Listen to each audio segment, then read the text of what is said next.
The man handed the gun to his comrade. His comrade raised the rifle. He fired at the iron bucket. The man looked at the bullet holes on the iron bucket, and at that moment, he was full of confidence. He showed the gun that he had modified to the colonel. The colonel was very satisfied with this gun. They quickly carried out a test. The accuracy of this gun was extremely high, which shocked the colonel. The colonel introduced the man to the general. The man confidently introduced his gun. The general began to test this gun. He picked up the binoculars to check the target. The general was very satisfied with the performance of this gun. He wrote a letter of recommendation for the man and let the man participate in the weapon competition. The man went to Moscow to participate in the competition. Before the competition, he optimized and modified the gun. However, he failed to be selected in the competition. The general was a bit disappointed in the man.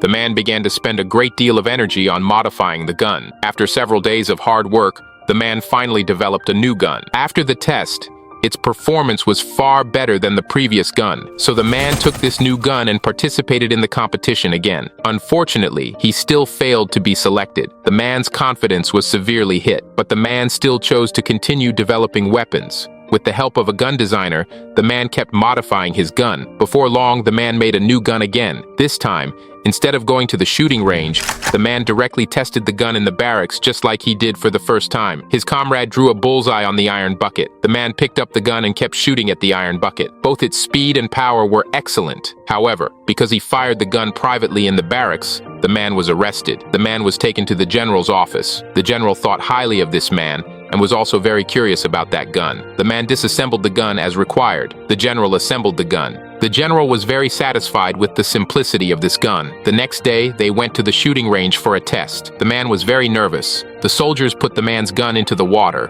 but the gun still worked well. Then they put the gun into the sand, and the performance of the gun was still good. The man's gun successfully passed the test. Before long, this gun was put into mass production and was put into the battlefields in various places, and this rifle was officially named the AK-47.